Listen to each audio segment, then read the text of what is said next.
There's a police officer that has been in custody for some time now. He has been acquitted of one murder in the past, but has admitted to others, right? And now there's a trial going on and one bag of something that go on. Anyway, welcome to SouFLoTV again, everybody. It's your host with the most. So this story is going to be about 2 or 3 parts, and I don't know if I'm going to do sufficient in bringing all parts of it to you, but as it unravels, we will try to keep up with.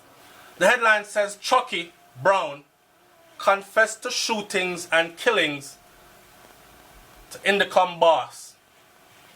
Assistant Commissioner of the Independent Commission of Investigation, Indicom, Hamish Campbell, testified Tuesday at the murder trial of Police Constable Collis Chucky Brown in the Home Circuit Court that he, Campbell, met with him, Chuck Brown, and recorded the accused man twice, during which Brown confessed to shooting and killing people. So here, you have a police, Jamaica Constabulary Force police officer that is admitting to shooting and killing people. But this rabbit hole gets way deeper, and this man I got to talk about a bunch of things and implicate a whole lot of other people. Campbell told the court under examination that during the first meeting, Brown appeared to unburden himself. Can you imagine this was bothering him? Unburden himself, during which time he remained relaxed and amiable. According to Campbell, Brown revealed during the meeting that he was part of a special police squad that was involved in shooting and killing people. Now remember what I used to call them, babe, Ratbat and Death Squad. Both meetings were held in August of 2013, where the little snitching go on. Some people are saying, snitch him, did I snitch? This is 2013, is when he did the telling, according to the Indicom boss. One at a hotel in Mandeville, that's where they met up and he confessed, and the other at Indicom's headquarters in New Kingston. Now, one has to wonder, why was he confessing? Campbell told the court that during the Mandeville meeting, Brown told him and another senior Indicom officer how he and other police officers would shoot and kill people. So this police officer then just take it upon himself to go at Indicom, go confess? Or was he looking for something like, yo, me want asylum, put me in a witness protection program, give me one visa, give me one new life, send me overseas? Was that the case? And is that the reason he did it? According to Campbell, Brown offered even more details on the activities of the Special Force Special Squad during their second meeting. Because at this point in the second meeting, at this point in the trial, the lead prosecutor, Caroline Hay, questioned whether Campbell had informed the view that Brown was implicating himself. At the time, it was quite clear, Campbell responded. He explained that he did not caution Brown at the time because he did not want to change the tone of the meeting. So, there is an attorney saying, did you advise him that he was implicating himself? You must be a Ross gummy that you need someone to advise you that you're implicating yourself if you're coming and telling me that, yo, me and brains, we kill about 4 people, I don't need you to tell me that, brother, you just implicate yourself, You say you and... Clearly he must have known he was implicating himself. What I want to know is, what was his purpose for doing that? Because I know too often you get a police officer will run, go in the come, go confess and tell upon himself and everybody else. He said that he also had safety concerns, as both Brown and Indicom investigators who was with him were armed, and they were in a small room.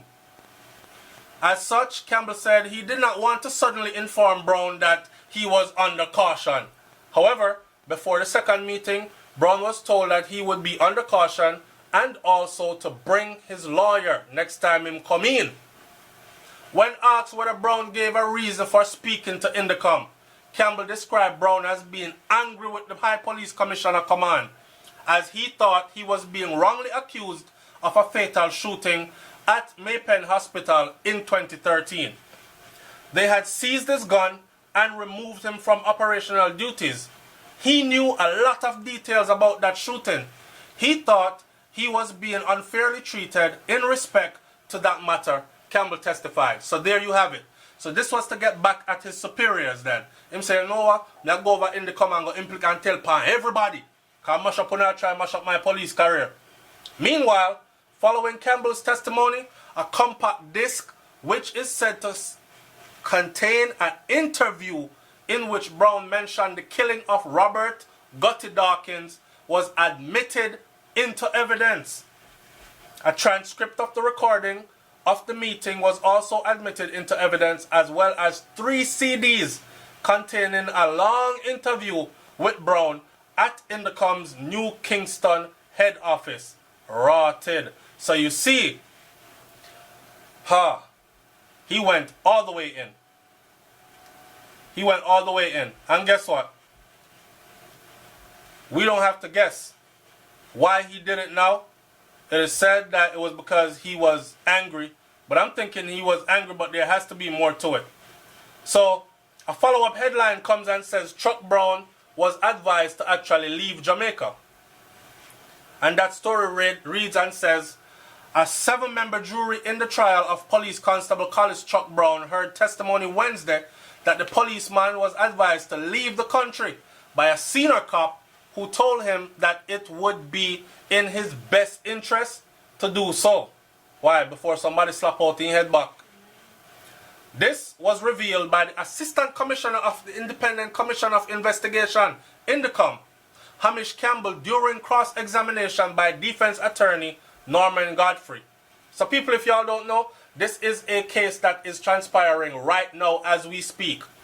Campbell denied that Indicom offered to help Brown relocate outside of Jamaica in exchange. So here you have Indicom boss saying that we never offered to help this man to escape or to relocate outside of Jamaica in exchange for his testimony and cooperation. He just came and gave us information. And from then we took on an investigation which is revealing a whole bunch of things about the Jamaica Police Force. Alright. So he's insisting that no such offer was ever made.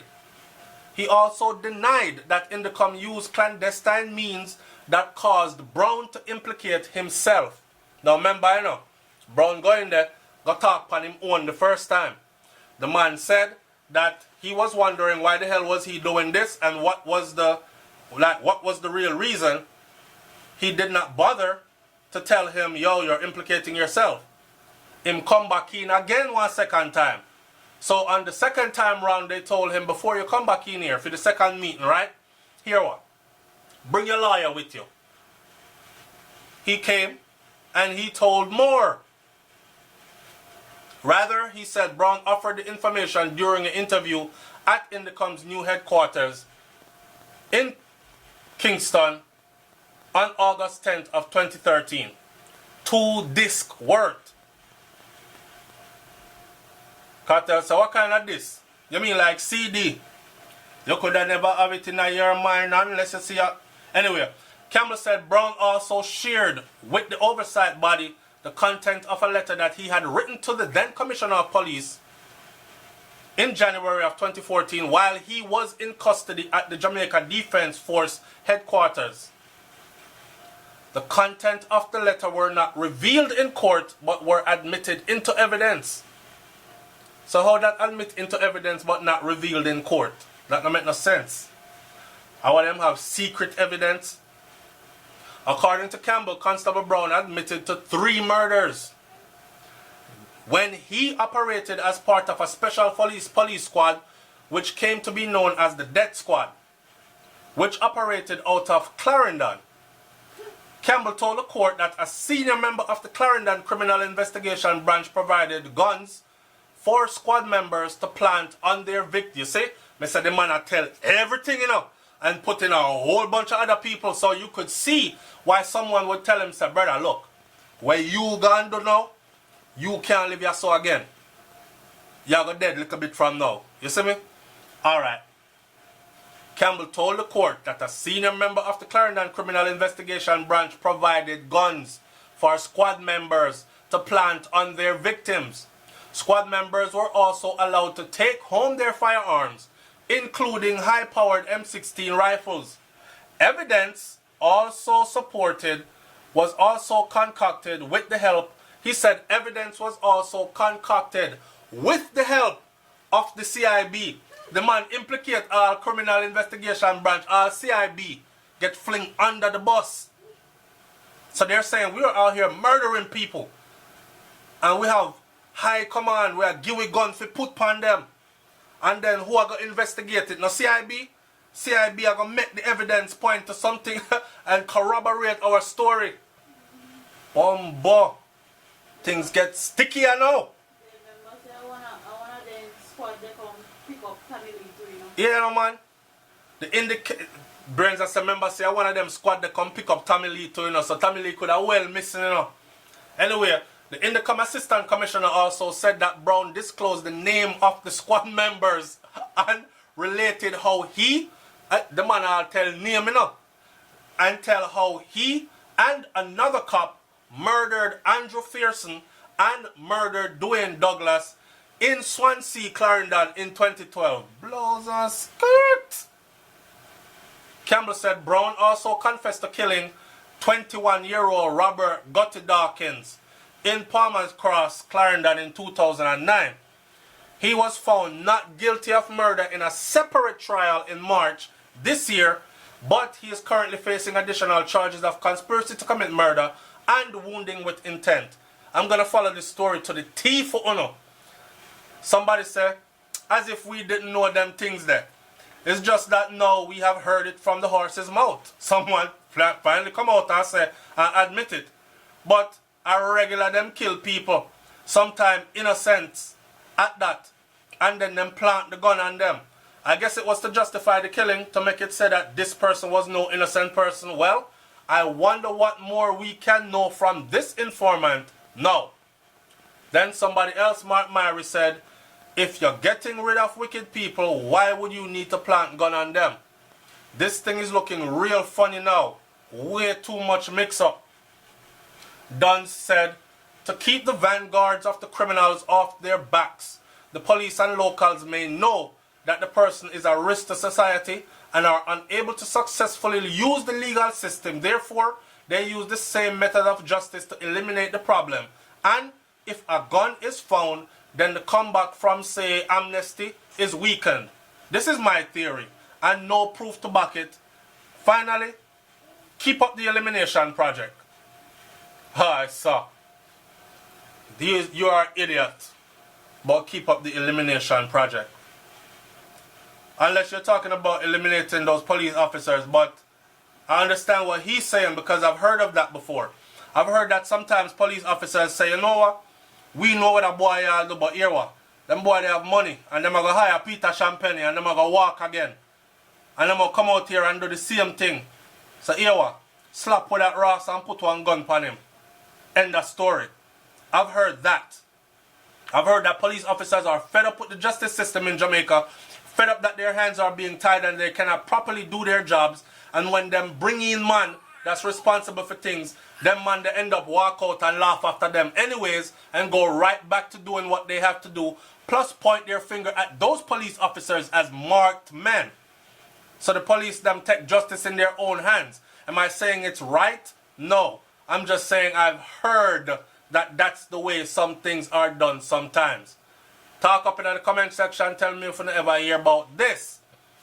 Somebody else say, yes, Duns, I finally understand your point, but I think this should have been a secret operation from the get-go. The public should not know or see any of this. If done right, I think the government could use the same method to clean up Jamaica, which is kill people, plant gun upon them, which we consider to be bad man, thus eradicate them and fix up some evidence. Covert operation then to clean up the country. I agree with you 100% that the problem is that it will always come to light one day or another. Sad to say. Alright, my battery is ending and I am going to end this video right here. Do you think that Jamaica could benefit from a covert operation to clean up the island? Because the justice system hands are tied.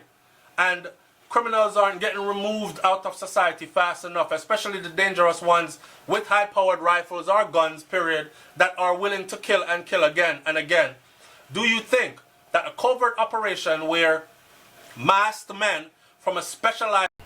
Alright, so the question before my battery ran out was, do you think that covert operations where masked men, undercover police, who no one knows their identity, are tasked to clean up the country, do you think that Jamaica needs something like that? Do you think it would be effective?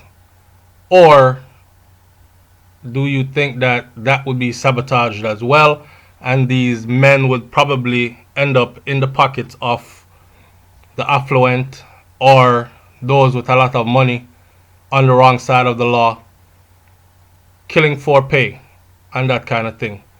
Leave your comment in the comment section below. The kind of thing I had in mind was something like the U.S. Special Forces go in and out of other countries, do their due, and no one even knows they were there. That kind of thing. Do we need that or not? I'm out. Peace.